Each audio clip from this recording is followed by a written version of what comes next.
Hello दोस्तों, स्वागत है आपके अपने YouTube channel BK Science Master में। आज फिर से हाजिर हूँ क्लास 10 साइंस का बहुत ही इम्पोर्टेंट क्वेश्चन लेकर। आज हम बात कर रहे हैं मानव नर जनन तंत्र के बारे में। तो मानव जनन तंत्र क्या होता है? आपको जानते हो कि ये किसमें प्रजनन के लिए कार्य में आता है। प्रजनन जानते हो? प्रजनन क्या होता है कि कोई भी जीवधारी द्वारा अगर लैंगिक क्रियाओं के फलस्वरूप अपने जैसी संतान उत्पन्न करने की क्रिया क्या कहलाती है? प्रजनन कहलाती है। और प्रजनन को जो मानव होते हैं वो कैसे होते हैं? एक लिंगी होते हैं। तो उसके लिए उसमें क्या कहा जाता है? एक जनन तंत्र पाया जाता है। उस जनन तंत्र को हम जानने वाले हैं। तो नर जनन तंत्र के अंतर्गत कुछ भाग निम्न आते हैं, निम्नलिखित अंग हैं इसके। जैसे पहले होते हैं वृषण, वृषण, अधिवृषण, ठीक है। और भी इसके भाग मूत्राशय, ये सब इसके भाग होते हैं। और हमें अच्छे एक एक करके इन सबको जानना है। तो सबसे पहले चित्र आपको बनाना आना चाहिए, ठीक है। तो चित्र बहुत ही सिंपल तरीके से, आप आसान तरीके से बना सकते हो। अगर आप इसे देखिए, बिल्कुल देखिए, आप बहुत ही आसान होता है चित्र बनाना। अब देखते हैं वृषण के बारे में जान लेते हैं। तो वृषण क्या होता है? वृषण क्या होता है? उदर गुहा के बाहर, उदर गुहा के बाहर एक थैली जैसी संरचना होती है। यहाँ पर देखिए थैलीनुमा संरचना होती है जो उदर गुहा के बाहर होती है, यानी हमारे शरीर की बाहर से एक थैली जैसी संरचना होती है, लटकी होती है बाहर। तो उसे हम बोलते हैं वृषण। उसके अंदर क्या होता है? उसके अंदर वृषण, पुरुष में एक जोड़ा वृषण उदर गुहा के बाहर की ओर एक थैले जैसी रचना में वृषण कोश में स्थित होता है। ये क्या होता है? ऊपरी भाग कहलाता है वृषण कोश कहलाता है। इसमें के अंदर ये थैली जैसी संरचना क्या होती है? ये क्या होता है? आपका वृषण होता है। क्या होता है? वृषण होता है। किसने? दो। कितने होते हैं? दो होते हैं, जोड़ी के रूप में पाए जाते हैं। देखिए एक जोड़ी कह रहे हैं, एक जोड़ी यानी दो वृषण आपके उदर गुहा के बाहर एक थैली जैसी संरचना में होते हैं।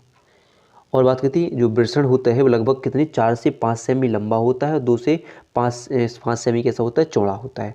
और बात की जाए इसकी मोटाई की तो ये 3 सेमी मोटा होता है। और प्रत्येक वृषण के भीतर क्या होती है? कुछ महीन नलिकाएं पाई जाती है, कुंडलित नलिकाएं होती हैं जिन्हें हम शुक्र नलिकाएं कहते हैं। इनमें स्थित जनन कोशिकाएं शुक्र जनन की क्रिया द्वारा शुक्राणुओं का निर्माण करती है। शुक्राणुओं का निर्माण किसमें होता है? तो आपके वृषण में शुक्राणुओं का निर्माण होता है, ठीक है, निर्माण करती है। और जो वृषण होता है वो शरीर के बाहर कोश में स्थित होता है, यानी कि बाहरी कोश में स्थित होता है। क्यों होता है?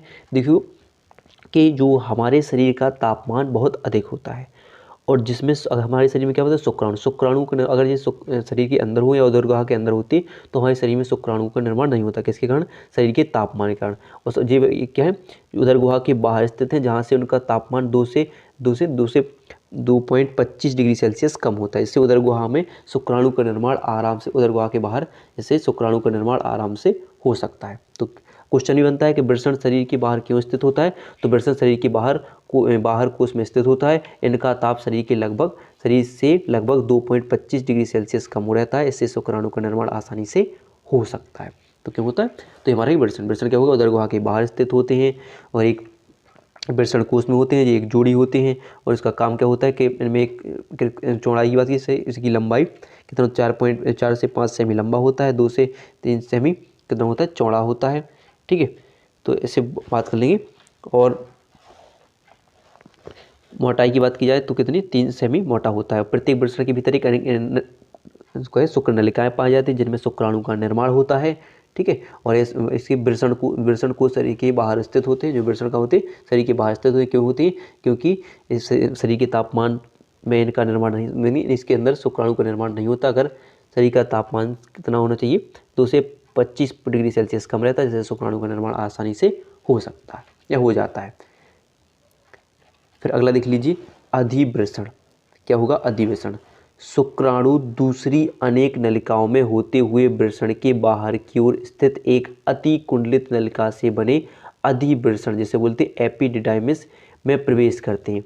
यहाँ पर देखिए कि क्या होते हैं ये अधिवृषण, जो कह रहे हैं जो शुक्राणु होते हैं आपके, जो बनते हैं शुक्राणु शुक्राणु दूसरी अनेक नलिकाओं से होते हुए, जो शुक्राणु होते हैं इसमें शुक्राणु का निर्माण होगा वृषण में, अनेक नलिकाओं से होते हुए जो वृषण के बाहर की ओर स्थित अति कुंडलित नलिका, वृषण के बाहर की ओर एक अति कुंडलित नलिका को क्या बोलते हैं? अधिवृषण कहते हैं। यह लगभग कितनी 6 मीटर लंबी अत्यधिक कुंडलित संरचना होती है जो वृषण के अग्र पश्च व भीतरी भागों को ढके रहती है। और ये अधिवृषण में शुक्राणु परिपक्व होते हैं। कैसे?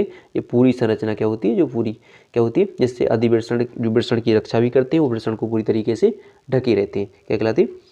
अधिवृषण होते हैं।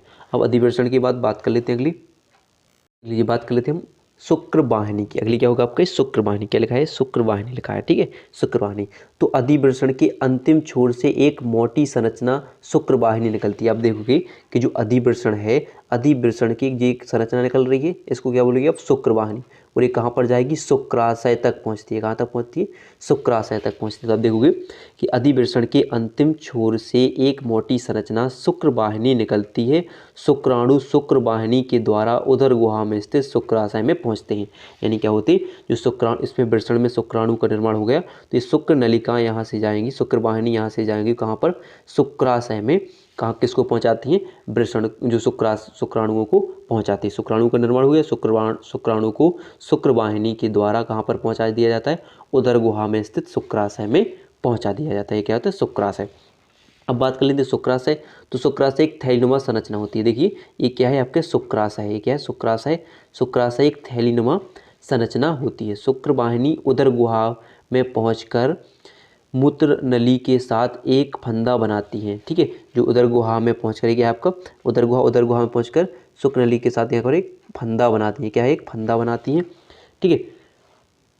ये फंदा बनाती हैं, शुक्राशय में प्रवेश करती हैं। शुक्राणु शुक्राशय स्राव के साथ मिलकर वीर्य निर्मित करते हैं। शुक्राणु शुक्राशय स्राव के साथ शुक्राणु क्या करते हैं, शुक्राशय में स्राव के बाद क्या करती है, इसका निर्माण करती हैं, वीर्य का निर्माण करती हैं, वीर्य निर्मित करती हैं। तो क्या होगा, शुक्राशय एक थैलीनुमा संरचना होती है जो उदर गुहा में पहुँचकर यहाँ पर मूत्र वाहिनी, देख सकते हैं कि मूत्र वाहिनी, ठीक है, मूत्र वाहिनी का क्या करते हैं, मूत्र वाहिनी में एक फंदा बना देते हैं जिससे शुक्राशय में प्रवेश करते हैं। शुक्राशय शुक्राणु शुक्राशय के स्राव के साथ ही किसको मिलकर क्या बनाते हैं, वीर्य बनाते हैं।